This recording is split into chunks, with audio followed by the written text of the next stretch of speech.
Good morning, dear children. Welcome to the online classes of St. Lawrence School. I am Shashi Mishra. I will be teaching you English literature. So let us start with chapter 1, that is the owls in the family. As you can see over here, I have taken a picture on the slide. Here you can see the mother owl and a baby owl is also there. So now do you know what do we call a baby owl? Yes, it is called an owlet. So now let us start with the chapter. In this chapter, the writer is telling his life experiences to all of us through the short story. So let us start with the story. The story is about two baby owlets who landed on the narrator's bungalow veranda steps. So, one fine morning, the narrator and his grandfather spotted a full-fledged spotted owlet on the ground in the veranda. Now, do you know who is a narrator? A narrator is a person, he or she, who tells the story or who delivers a story. So, one morning, this narrator with his grandfather spotted a full-fledged owl. Now, do you know what is full-fledged? Full-fledged is fully grown. So this owlet, it was fully grown and it was spotted on the veranda of the bungalow. A grown spotted owlet is only the size of a manna and lacks the usual threatening appearance. So you might not be knowing, but a spotted owlet, or rather owl, is of a size of a manna. Manna is a kind of bird which can imitate the sound of human beings. So these owlets or owls are not at all having threatening appearance. Why? Because they are not as other wild owls, but they look pretty. They are often found in old mango and tamarind trees. Now these owls, they can be found on old mango or tamarind trees. Now tamarind, do you know what is a tamarind? Tamarind in Hindi we call it imli. So tamarind tree. Why on the old and tamarind trees only? Because the trunk of the trees are very much broad and these owls are living inside the trunk of the tree. So here also they were in the tree and now tapping the trunk of the tree is like knocking the door of the owl's house. So it's like you knock the door and you will call the owl outside the house. The narrator and his grandfather fed the owlet and decided to keep it inside the house with them. So they found the owlet and they kept the owlet with them inside the house because they were very small, they could not be left outside the house. The owlet slept under the narrator's bed, and because this owlet was very much comfortable with the narrator, so he always used to go and sleep under the bed of the narrator. The owlet slept under the narrator's bed. The next day, they found the second owlet and realized that there was a nest near the rainwater pipe on their roof. So again, next morning, as narrator woke up, he saw one more small owlet was on the veranda. So now they were wondering from where these owlets have come.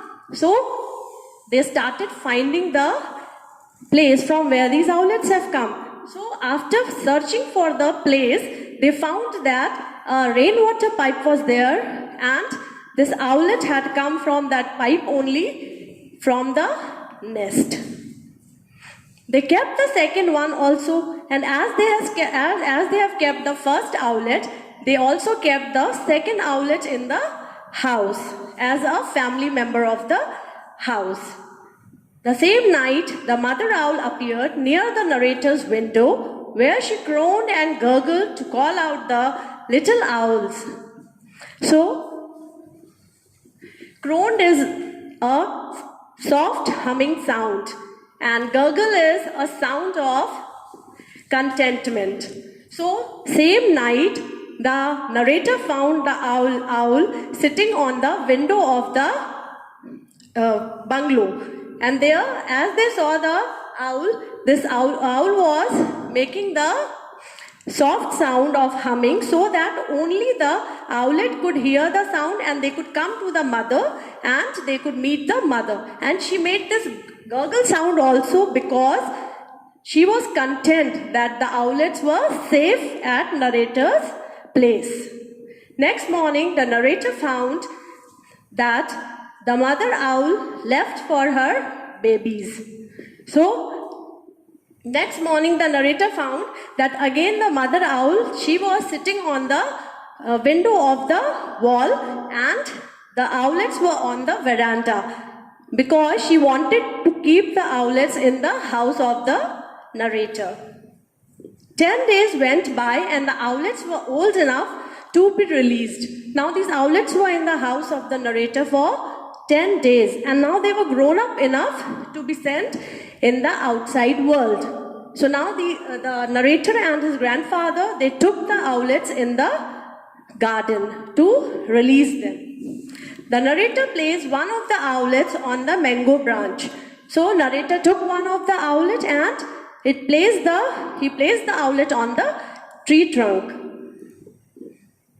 He and his grandfather were soon attacked by the mother owl, who thought that they are going to harm her babies.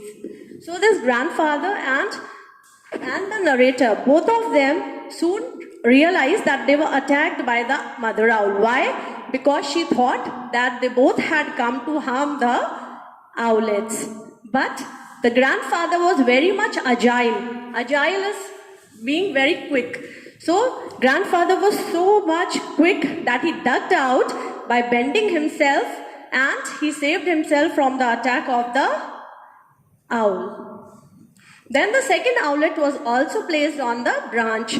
Then the narrator took second owlet and he placed it on the branch again.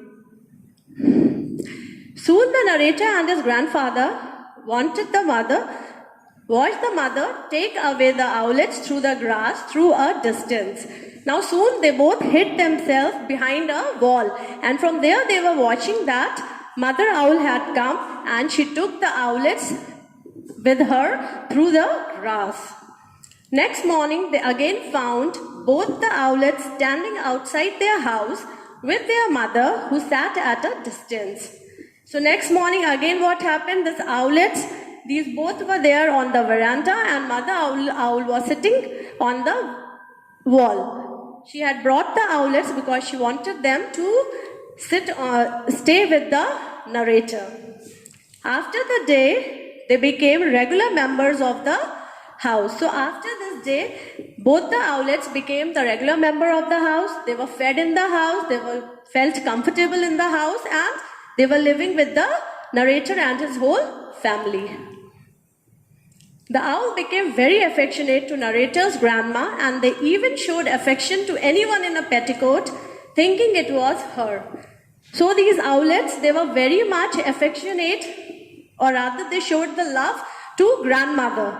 And this grandmother also, she was very fond of the owls and both of them used to be together, maybe sleeping time or maybe eating time.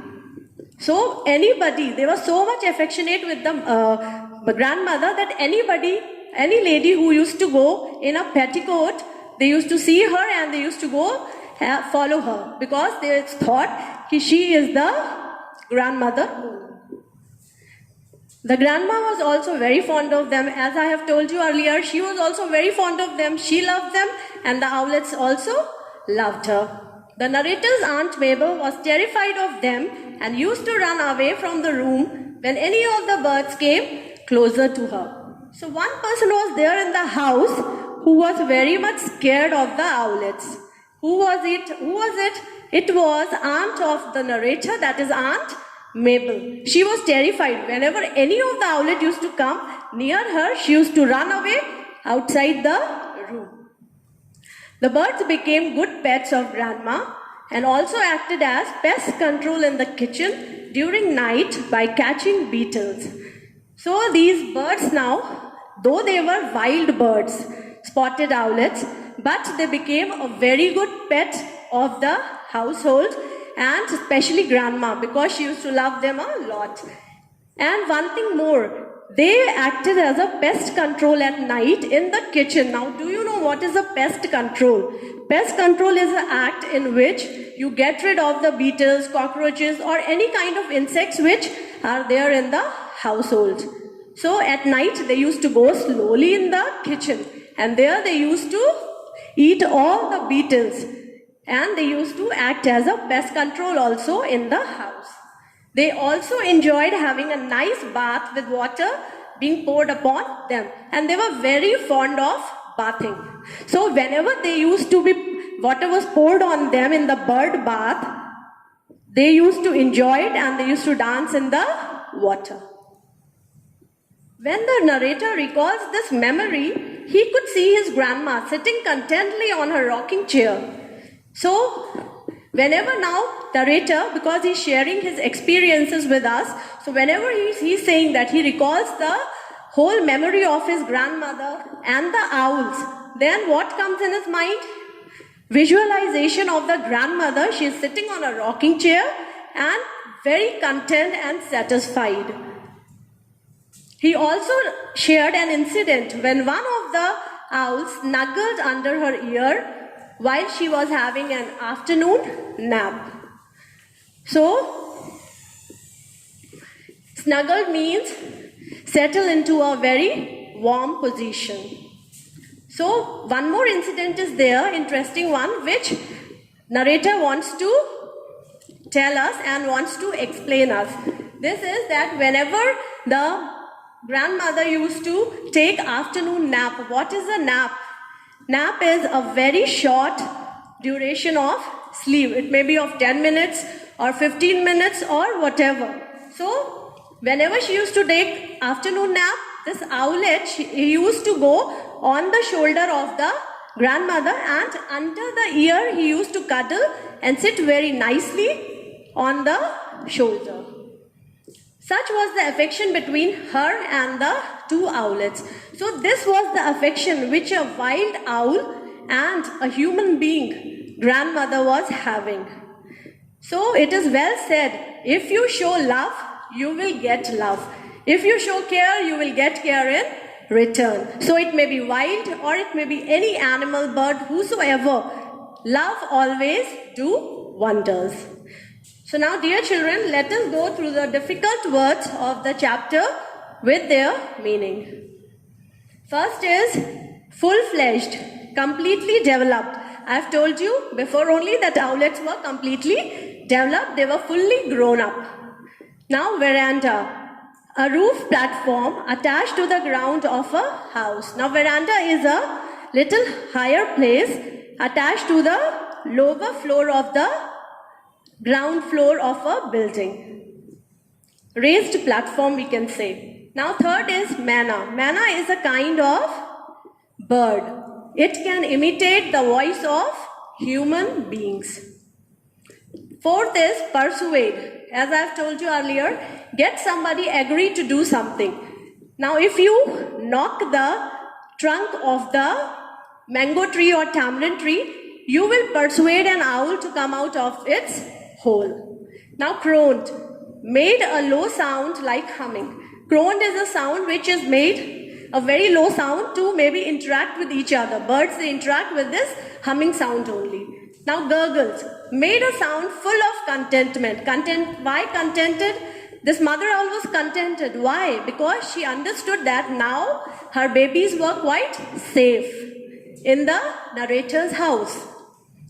Then, agile, able to move quickly and easily. Agile, as I told you, that grandfather was so much agile that he bent and he saved himself from the attack of the mother owl. Infested, full of beetles. Infested is one word for full. You can also say like full of beetles, you can say infested with beetles. Okay. So now snuggled, last word, settled into a warm, comfortable position. As I have told you before, that owlets used to settle under the ear on the shoulder of grandmother. So in a very comfortable position, and they both used to enjoy the nap together. Now let us see some of the general questions from the chapter to recap the chapter.